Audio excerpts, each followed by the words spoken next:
Saya punya pengalaman saudaraku ketika saya naik pesawat dari Bali mau pulang ke Jawa, yaitu Jogja, karena ada bersama teman gitu ya dari Jogja. Waktu itu papinya masih ada. Nah, saudara tahu sendiri bahwa Bali itu panas tinggi gitu kan, panas banget. Apalagi bandaranya tuh tepi laut gitu kan. Saudara bayangkan panas tepi laut pula. Tapi yang lucu itu saudara tahu masuk pesawat itu langsung dikasih apa ya, kayak dry ice, tapi mungkin bukan dry ice seperti yang ada di dalam kulkas itu loh saudara, menyembur begitu rupa sehingga kita senyum-senyum, wah kita ini kayak di dalam kulkas bener atau di freezer gitu ya, karena tujuannya adalah untuk mendinginkan penumpang sehingga nggak berkeluh kesah Air Asia waktu itu.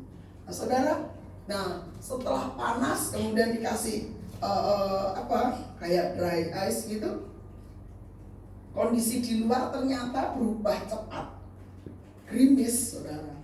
Tapi itu loh cara Tuhan tuh ngajari saya dari hal sederhana. Memang di bawah gerimis, tapi yang namanya antrean untuk take off itu sudah sampai waktunya. Jadi itu pesawat mau nggak mau harus take off, dan itu tentunya dalam kendali AFSEC keamanan bandara gitu kan, yang tahu situasi kondisi setelah awan itu. Dan benar saudara, begitu lepas landas gitu ya, yang namanya gerimis udah nggak ketemu lagi. Karena apa? Gerimis dan awan itu ada di bawah pesawat. Posisinya pesawat bisa naik tinggi melebihi yang namanya awan. Dari situ saya belajar, itulah kondisi kita. Mungkin pada hal-hal tertentu kita merasa tertekan, kita merasa aduh nggak nyaman banget. Tapi percayalah, ketika kita mau masuk dalam hadirat Tuhan, dan itu benar-benar nyata gitu ya, real gitu, bahwa Tuhan akan bawa kita di atas dari cuaca dan kondisi yang tidak menyenangkan. Amin. Itu saya alami beberapa hari terakhir, minggu bisa dibilang. Kondisi roh saya tuh, batin saya ini ngopo toh Tuhan, kok hatiku gak nyaman. Tiap mau tidur itu rasanya kok ada sesuatu yang harus tak bereskan. Apa Tuhan? Gitu kan? Nah saudaraku, ketika Rebo, PG, saya ikut itu rutin gitu kan. Lalu aku mau cari Tuhan lebih lagi. Kamis pun juga saya ikut. Nah saudaraku, itu sudah mulai terbuka itu apa yang menjadi maksud Tuhan. Lalu dikunci oleh Tuhan di PG Jumat gitu kan. Jadi 3 hari berturut-turut saya intens di situ. Lalu saya tidak buka kamera, tapi saya terus ikuti gitu kan. Nah saudaraku, di titik terakhir, bukan maksud titik terakhir apa, di hari Jumat itu dalam 1 minggu hanya ada 3 jadwal tersebut. Makanya saya sering kali anjurkan Bapak Ibu ikut PG gitu kan, membangun manusia roh, dan di situ ada arahan spesifik untuk kita bisa tangkap. Nah di sini saya juga ingin katakan kepada Bapak Ibu, di tiap ibadah itu sebenarnya ada suara Tuhan untuk kita secara spesifik. Amin. Ya. Nah itulah yang harus kita tangkap, terima, dan olah dalam artian renungkan, perkatakan, doakan. Yes, amen. Mungkin bukan ayat, mungkin hanya penggalan kata-kata gitu ya. Karena itu yang terjadi dalam hidup saya. Ketika hari terakhir Jumat itu, begitu kuat Tuhan bicara lewat pemimpin PG gitu kan. Saya tulis begitu rupa, dan ya puji Tuhan juga di situ ditanya pesertanya satu persatu, ketika ayat ini disampaikan, apa yang kau dapat? Nah, saudara, mereka sharing. Ya, saya nggak bisa dengar sih, tapi sedikit banyak digarisbawahi gitu oleh si pemimpin PG. Lalu saya dapat arahan itu. Nah, saudara, di sini loh Tuhan mau tiap-tiap kita mulai mengerti bahwa dalam hidup kita, gitu ya, tanpa terkecuali besar, kecil, laki, perempuan sama. Tiap-tiap kita itu ada destiny ilahi, ada tujuan khusus yang Tuhan sudah siapkan untuk tiap-tiap kita. Nah untuk yang sudah mendahului, ya itu sudah selesai mereka dengan tujuan hidup yang Tuhan tetapkan. yang mungkin kita pikir apa ya ngono toh. Beneran, saya nyadar semenjak saya ditinggal papinya bagus ya. Itu terus saya apa ya? Ulang-ulang terus disampaikan bahwa semua untuk mendatangkan kebaikan.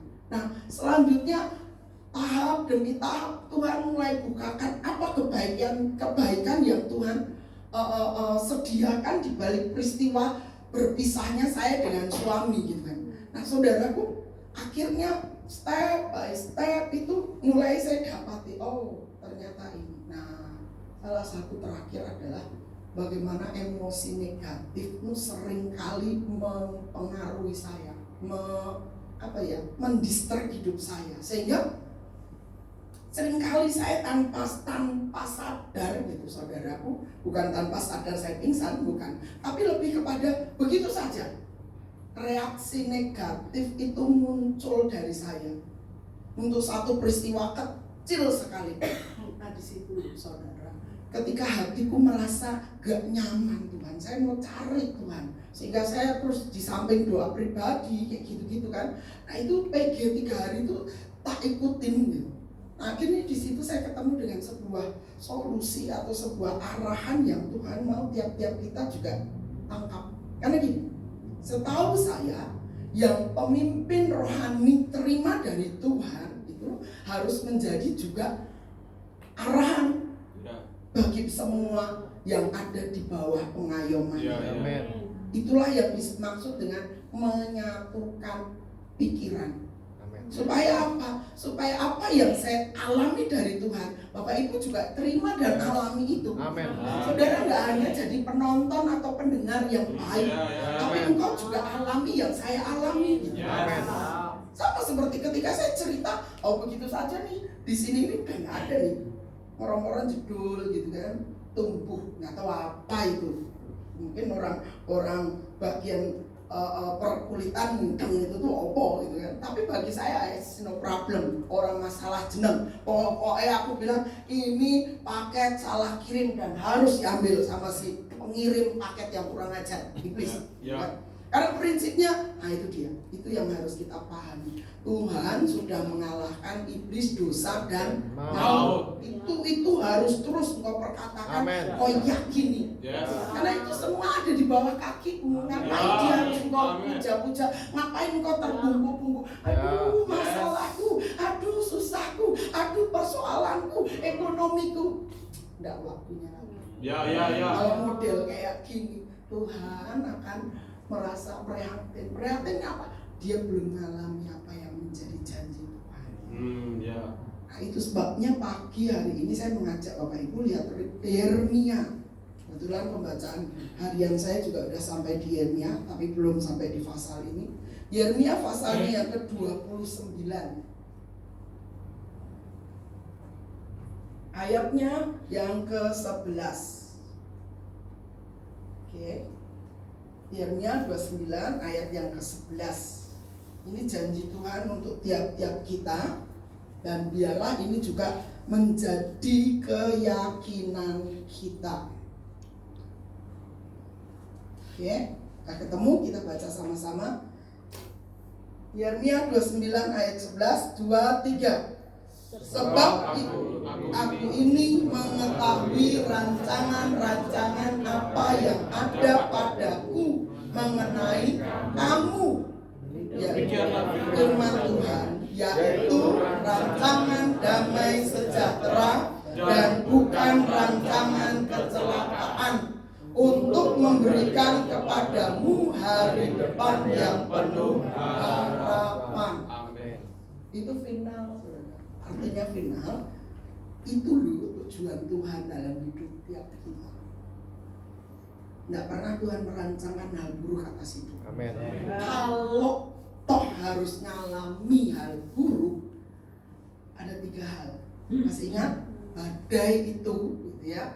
Kita harus kenali badai karena si iblis yang kerja mencobai kita, badai karena kesalahan kita, kecelakaan karena kesalahan kita, atau badai yang memang Tuhan hadirkan dengan tujuan untuk membuatmu berpaling kepada Tuhan. Karena engkau terlalu melihat perkaramu, masalahmu, persoalanmu, gunung susahmu. Sehingga harus dibuat sama Tuhan, ada badai hadir dalam hidupmu. Itu harus engkau kenali. Itu harus engkau pahami. Dari sekarang, ketika ada sesuatu yang tidak engkau harapkan terjadi, pastikan engkau punya 3 poin. Lihat dirimu. Salahkah engkau di sana? Hadirnya badai bisa karena kesalahan kita. Tobat solusinya. Dari ibliskah? Paket salah kirim, tanggulangi dengan otoritas yang Tuhan beri dalam hidupmu. Makanya kalau punya mulut jangan sembarangan ngomong. Nah itu dia. Karena mulutmu itu berkuasa, saudara. Omonganmu itu adalah doamu. Pikiranmu adalah doamu. Susah kok. Susah tenanan. Kapokmu kapan? Mungkin akan kayak gitu. Nah yang ketiga nih, Tuhan hadirkan karena gara-gara kita nggak dengar-dengaran apa maksud dan maunya Tuhan. Itu yang harus terus kita pahami di setiap jalan hidup kita. Nah lihat, yaitu rancangan damai sejahtera, bukan rancangan kecelakaan. Ya. Untuk apa? Memberikan kepadamu hari depan yang penuh harapan. Jadi Tuhan itu selalu menyediakan hal yang terbaik untuk saudara dan saya. Nada Tuhan dikatakan di Mazmur, tidak ada dusta dalam dirinya. Tidak ada. Tuhan tidak pernah dusta, Tuhan tidak, curang, Tuhan tidak pernah. Coba kita lihat ayatnya. Masih tetap di Yeremia. Mungkin kalau nggak 91, 92. Mazmur.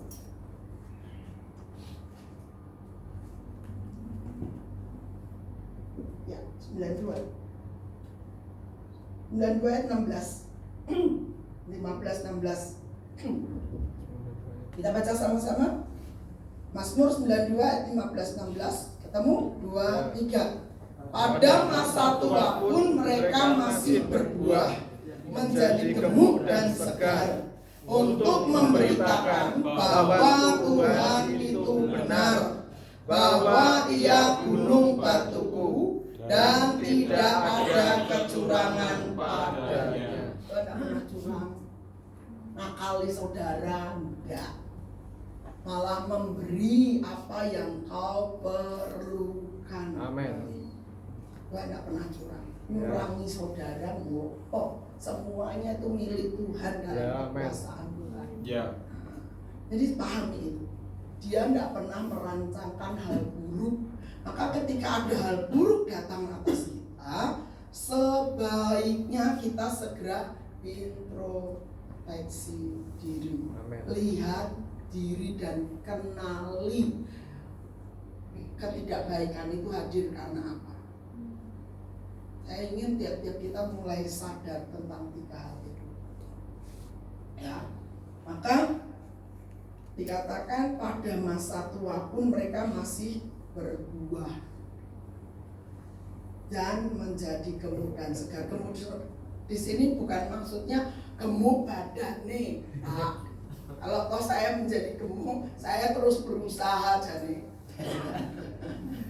jatah makanku tak kurangi, banyak makan sayur, berusaha.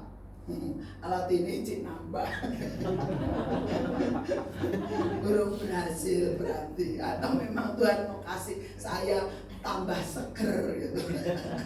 Kalau saudara lihat tampilan saya kemarin, si Devi tanya, "Duh, tante itu apa disemir putih kabeh?" Oh, enggak, justru tidak buang sing ireng-ireng itu loh. Jadi ben seluruhnya jadi bukan tak semir ya. Ya memang ada sih yang semir putih, anak muda gitu kan, semir putih itu ada.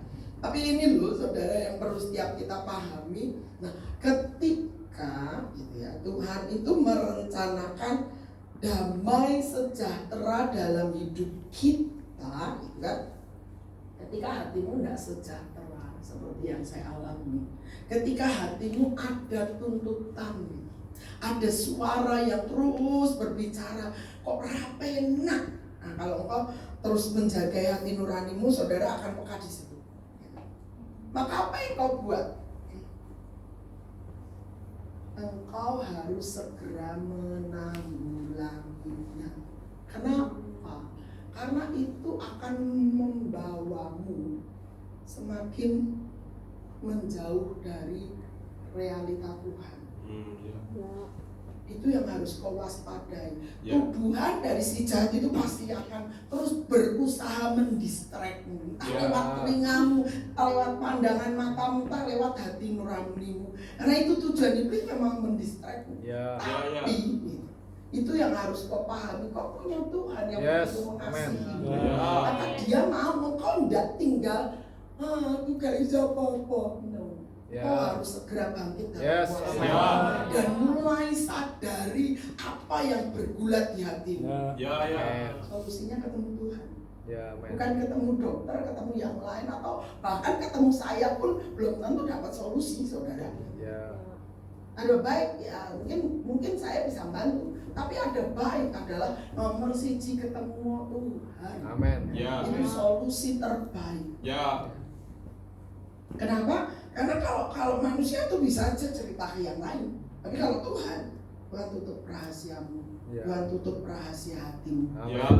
Dia nggak akan buka rahasia dirimu, percayalah, itu Tuhanmu. Coba lihat Roma pasal yang ke-5 ayatnya yang ke-10. Ini judulnya hasil pembenaran. Yuk kita baca Roma 5 ayat yang ke-10. Dikatakan apa? 2, 3. Sebab jikalau kita ketika masih seteru diperdamaikan dengan Allah oleh kematian anaknya, lebih-lebih kita yang sekarang telah diperdamaikan pasti akan diselamatkan oleh hidupnya. Saudara, itu maksudnya adalah dulu saja engkau belum percaya Tuhan, begitu rupa Tuhan ingin sadarkan engkau betapa Dia mencintaimu. Dia nggak ingin engkau jadi pengikut iblis dan masuk ke neraka. Karena pada tujuannya neraka itu untuk iblis dan pengikutnya. Tapi begitu engkau percaya Yesus, kau terima Yesus sebagai Tuhan dan Juru Selamatmu dalam doa pribadimu, entah dipimpin oleh seorang hamba Tuhan atau teman, saudara pastikan hatimu sudah diperdamaikan dengan Tuhan. Nah, setelah sampai di sana, ketika ada masalah macam manapun gedenya, dikatakan di sini, pastilah lebih-lebih kita yang sekarang telah diperdamaikan pasti akan diselamatkan oleh hidupnya. Hidupnya yang ada dalam diri kita, itulah yang akan menuntunmu, membawa kesadaran kepada kita betapa Tuhan selalu punya jalan keluar dari setiap masalah. Artinya ketika datang tuduhan di nuranimu, jangan down, jangan pasrah, jangan diam. Ayo segera cari Tuhan begitu rupa. Bila perlu poso gitu.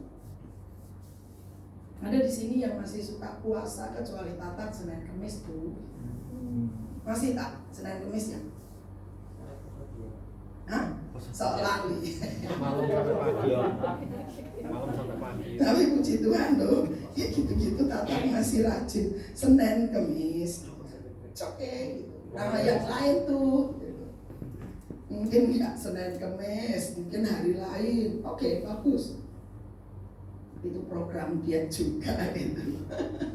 Nah saudara, perhatikan bahwa yang Tuhan Dia rancangkan bagi kita adalah damai sejahtera. Kalau ada yang tidak sejahtera, nah kalau bicara tentang sejahtera itu di mana saudara? Di kantongmu? Di hati, bukan di kantongmu. hatimu mbok kantokmu kandel, hatimu ora damai sejahtera yo tak wajahe gitu loh. Saudara bingungi duit semene nggo apa ya? Weh, hati-hati kok moro-moro saudara ditawarin narkoba. Oh, jur saudara mumpung didit. Nah, saudara perhatiin ya, damai sejahtera itu ada di hati. Maka ketika Tuhan katakan diselamatkan, nah sekarang telah diperdamaikan, pasti diselamatkan oleh hidupnya. Itu juga bicara tentang damai sejahtera gitu. Hubunganmu dengan Tuhan harus segera pulih. Amin. Tanpa itu kau akan semakin, tanpa sadar kau akan semakin jauh. Nah itu loh yang Tuhan mau. Hubunganmu dengan Tuhan harus terus dijagai. Amin. Lewat apa? Ya lewat apa saja. Pembacaan firman bagus, doa, apalagi puasa tambah meneh. Maka itu yang harus terus kita jaga. Orang macam manapun kalau dia tidak damai dengan dirinya, ya, itu akan ketok tampilannya. Tunggu ora jeneng. Dolan apa meneh? Wah, udah entek gede. Wah, udah. Ada banyak pertimbangan. Pada prinsipnya dia tidak akan jenaan, dia tidak akan tenang, dia tidak akan damai. Gitu. Makanya apalagi dulu saja kita udah diperdamaikan. Nah sekarang ketika kita ada di dalam Dia, pastikan damai sejahteranya itu memelihara hati pikiranmu. Hati pikiranku gandeng, saudara, jadi satu. Ya, makanya Tuhan mau tiap-tiap kita menyadari. Nah, ketika saya alami kondisi hati yang tidak sejahtera, apa toh Tuhan? Terus saya cari tahu di hadapan Tuhan, terus saya berseru-seru, Tuhan tolong aku, Roh Kudus tolong aku. Apa ini? Dan ketika ketemu saudaraku, begitu gampangnya kok. Gampang kan, akhirnya ketemu dan saya menjadi tenang, saya menjadi sejahtera. Kalau tadi malam berunjal kita, tiba-tiba kelingan untuk kasih sesuatu gitu. Oke, tangani selesai dan saya tidur dengannya sampai pagi. Nah, saudaraku, Tuhan mau tiap kita menyadari bahwa yang namanya perdamaian dari Tuhan itu bukan yang kita karang atau kita pikir rasanya wes gitu. Ya benar sudah. Tapi kalau hatimu masih berbicara rasa tidak nyaman, itu harus dicari akar masalahnya. Ya. Beresin, ketemu, gitu kan. Makanya ada 3 solusi toh. Kalau ada sesuatu 3 solusi ini harus selalu kita jadikan ukuran. Ini bagian mana nih hidupku yang lagi kacau, lagi nggak sejahtera. Kalau ada sesuatu yang karena ambisi pribadi, selesaikan. Amin. Selesaikan dengan segera. Maka otomatis yang damai itu pun akan segera terjadi. Yes, amin. Ya. Nah, kalau kita lihat juga dalam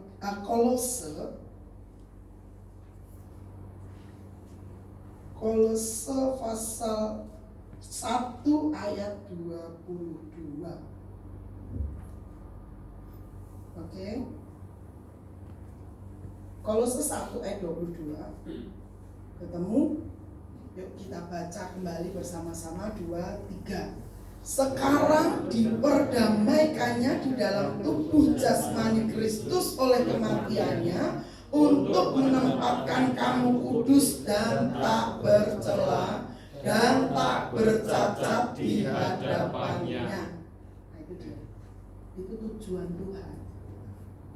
Kita harus sampai kepada yang namanya kudus, tak bercacat dan tak bercela di hadapan Tuhan.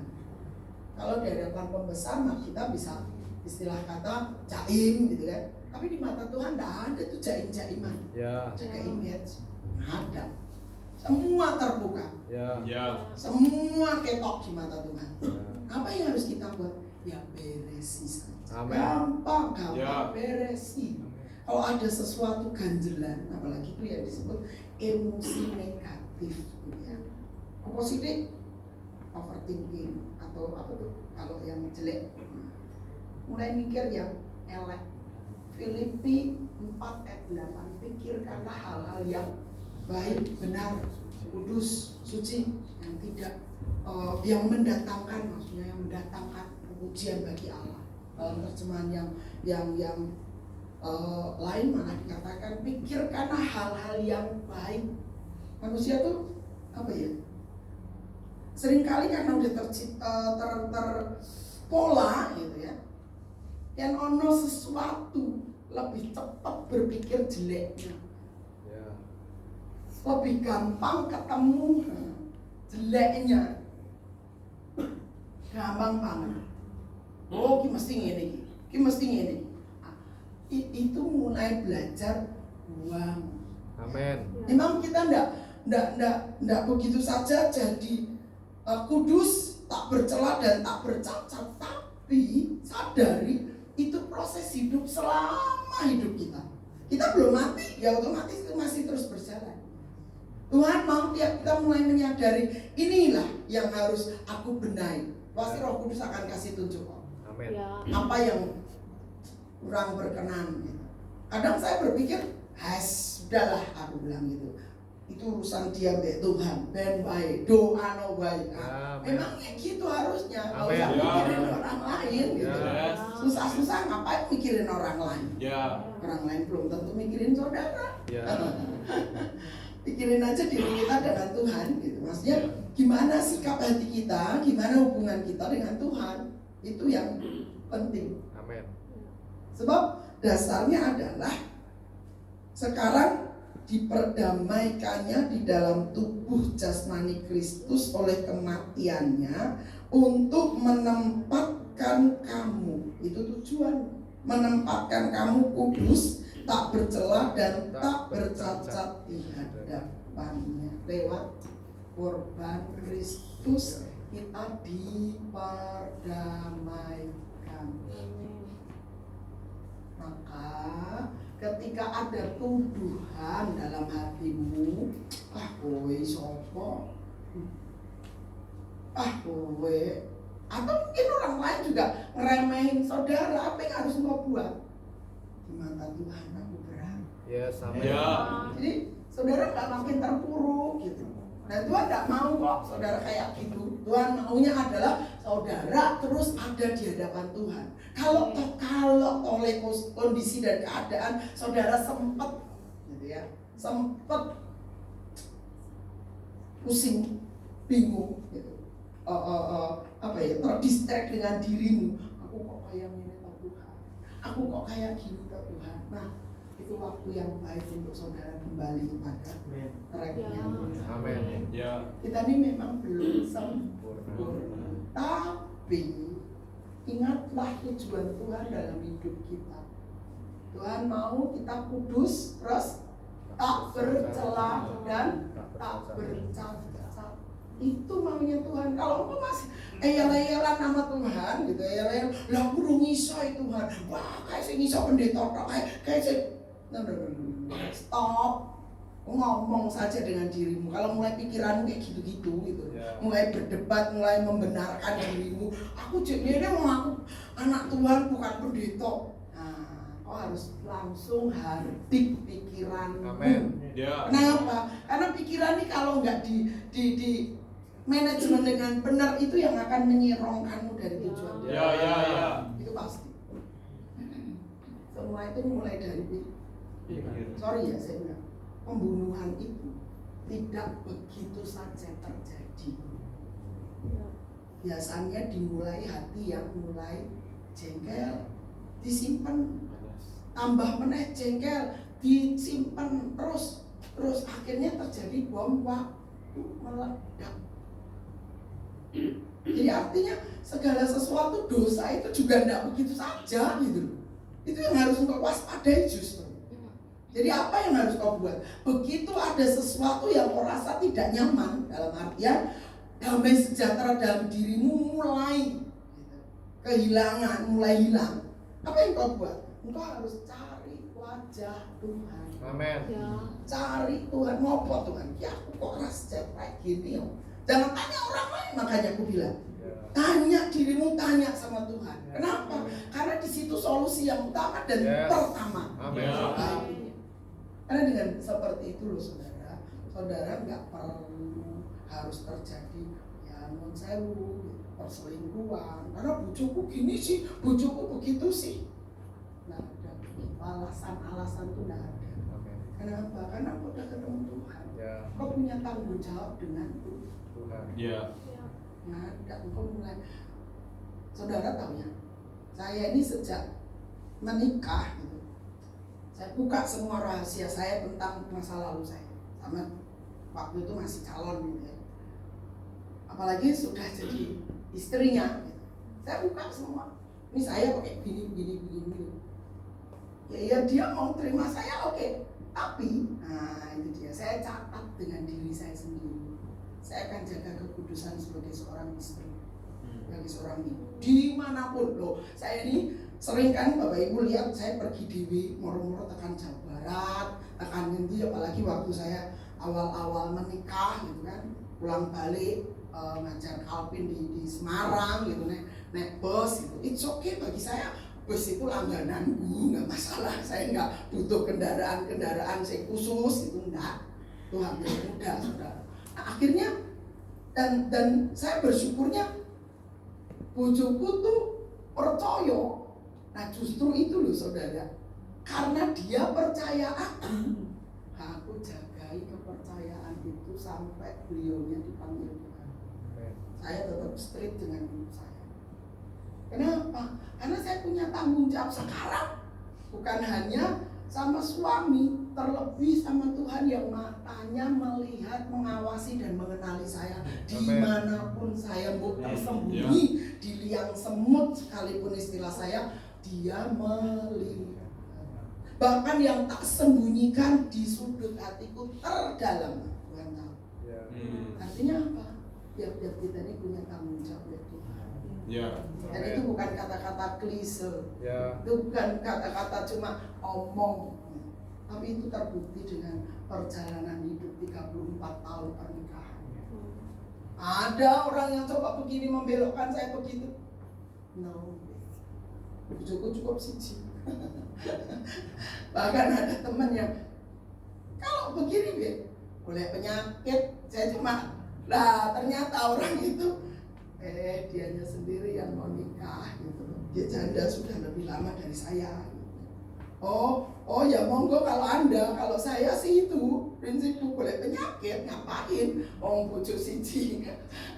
Memang saya nggak bisa sentuh lagi bojoku, tapi kan saya punya angan-angan seperti yang Bapakku ajarkan. Saya masih punya bayangan, kenangan tentang bojoku yang nggak mungkin tergantikan oleh apapun dan siapapun gitu.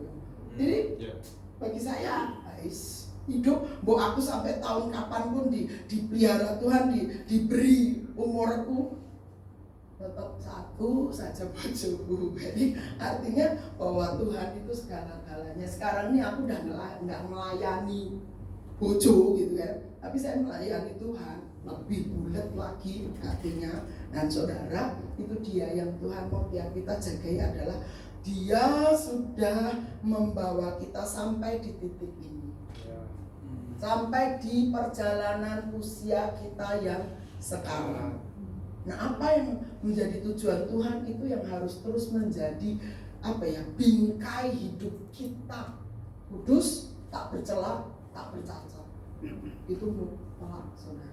Kalau saudara mau punya bojo lagi yang masih lekan atau yang sudah sendiri, monggo. Tapi prinsip saya no, boleh penyakit. Itu prinsip saya gitu loh. Nah, mari kita mau lihat apa kata Tuhan tentang diperdamaikannya kita dengan dirinya, ya. 2 Korintus 5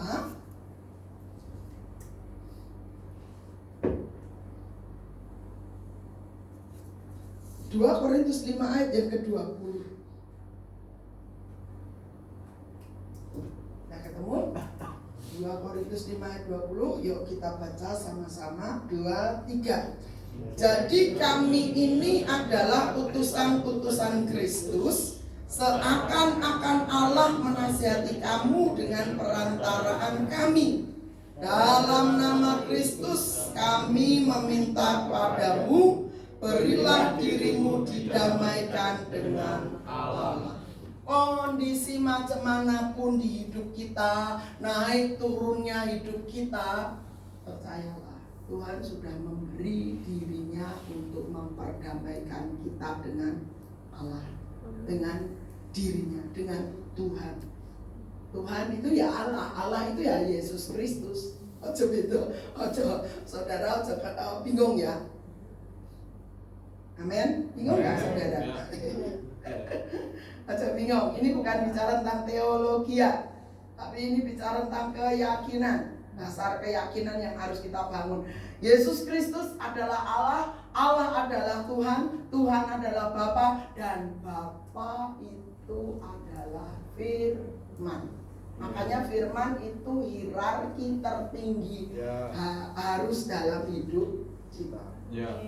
Maka ketika Tuhan katakan, jadi kami ini adalah utusan-utusan Kristus, seakan-akan Allah menasihati kamu dengan perantaraan kami. Paulus mengatakan, ini loh kami ini seolah-olah utusan Kristus, nggak pakai gitu ya, nggak pakai apa ya, hak mutlak harus buat ini harus dihormati. No, tapi lebih kepada terimalah ini loh nasihatnya. Mungkin pribadiku tidak diterima itu tidak masalah, tapi nasihatnya gitu kan, dikatakan seakan-akan Allah menasihati kamu dengan perantaraan kami. Terima tuh nasihatnya, terima tuh arahannya. Karena lebih jauh, dalam nama Kristus kami meminta kamu, berilah dirimu didamaikan dengan Allah. Ketika saya baca ayat ini, saudara, segala kegundahan dalam hidup saya lenyap.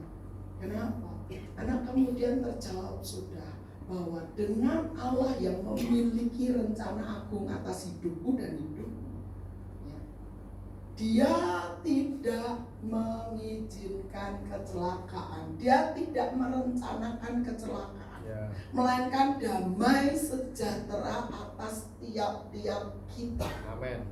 Nah, dengan dirinya memperdamaikan saudara dengan Bapa di sorga, jalani hidupmu, terima arahannya, hidupi setiap nasihatnya. Sehingga saudara tahu apa yang kau harus putuskan, apa yang kau harus buat, apa yang harus engkau pikirkan. Ketika masalah terjadi bertubi-tubi,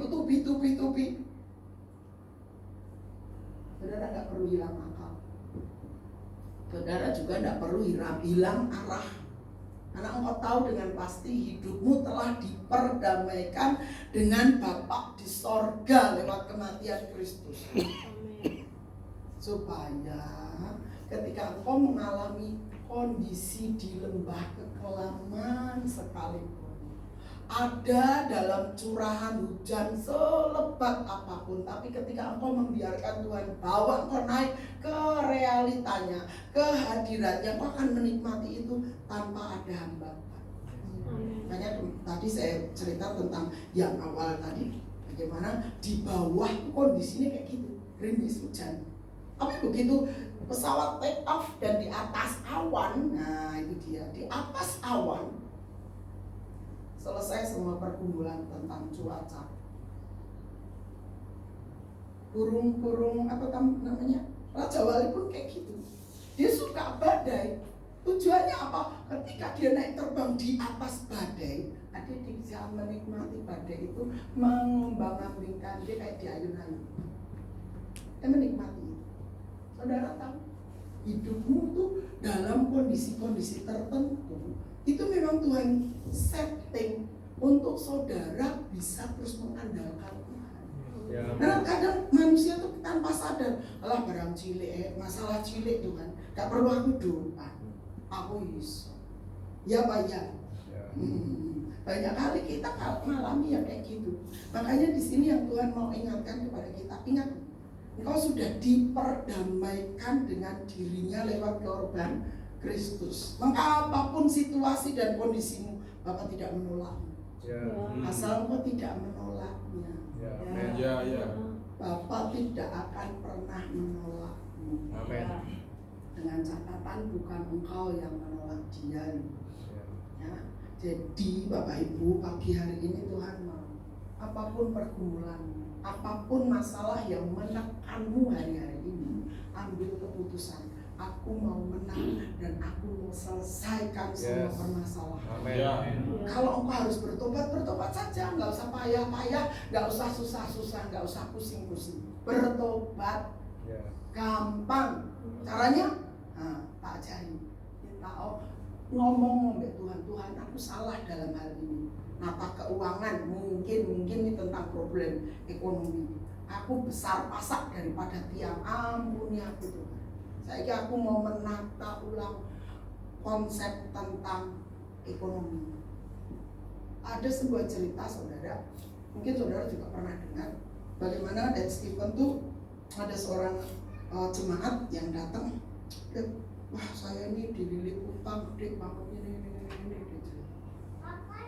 Oke. Terus ya tolong doakan, nah ini kuncinya, tolong doakan saya. Oh gitu ya, oke. Sini duduk. Undang duduk. Sekarang duduk. Yuk bisa tulis berapa pendapatanmu dan gimana cara engkau mengelola atau memanfaatkan keuangan yang ada di tanganmu. Kaget orang itu. Lalu dia bilang, Pak, saya Pak, tunggu Pak. Oke. Tunggu. Dia minggu berikutnya bolos bilang, Pak Stephen ini apa-apaan tuh gak nonton koyo-koyo auditor aja gitu kan. Nah, dia pergi, dia enggak datang lagi gitu dengan catatannya. Lain hari dia makin numpuk utangnya, makin puyeng dia. Akhirnya nggak ada solusi lain kecuali oke, tak tulis hasilku semini, pengeluaranku semini. Ketika dibawa ke Pak Stephen, oke, pengeluaranmu gede banget. Coba tulis. Apa saja yang kok besar pasak daripada tiang gitu kan. Suruh nulis saudara tahu apa yang ditulis. Salah satunya makan di luar setiap minggu. Gitu kan. Makan di luar setiap minggu. Iya. Nah, anak-anak sudah tradisi anu gitu. Oke. Sekarang gini. Makan di luar boleh. Boleh tetap makan di luar, tapi ini catat baik-baik. Bawa rantang diisi masakanmu. Nanti makan di food court di mall mana deh. Bawa rantang di makan di sana. Boleh makan keluar itu namanya toh. Terbengang-bengang orang itu. Iya, untuk ngirit. Saudara tahu? Karena dia ternyata besar pasar daripada tiang gitu. Nah ini yang harus kita kenali. Berapa gajimu dan apa yang kau habiskan untuk segitu gedenya gitu. Artinya engkau harus mulai cerdas dalam mengelola keuangan. Mbak untuk semeni kan katanya kekhawatiran sehari cukup untuk sehari. Jadi untuk 100 juta sehari harus entek 100 juta sehari. Sesuk naik meneh. Late. Ngajak miskin carane ngono kan.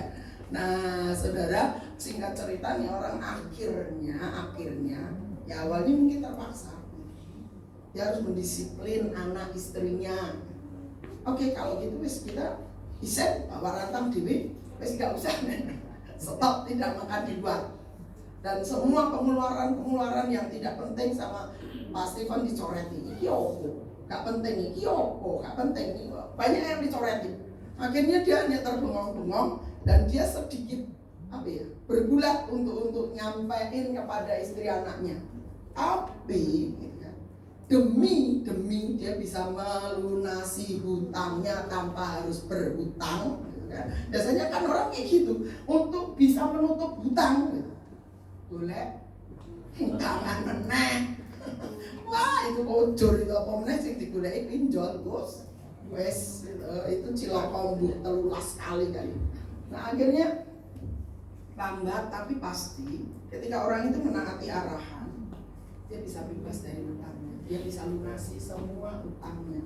Artinya, jadilah bendahara yang berapa yang ada di tanganmu yang iso, saudara. Saya belajar ini loh, saudara. Yang iso ono sing mbok tabung. Ojo dinake hari itu bulan itu entak resik. Aku resik anak lah.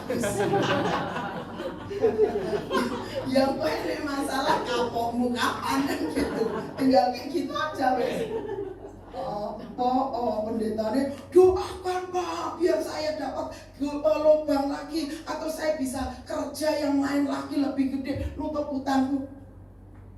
Saya juga akan bersikap kayak gitu saudara. Enggak tak doa nih, enggak. Ya mungkin dapat arahan apa, buat apa untuk saya? No. Ayo duduk sama-sama, mari kita beresi tentang penggunaan keuangan.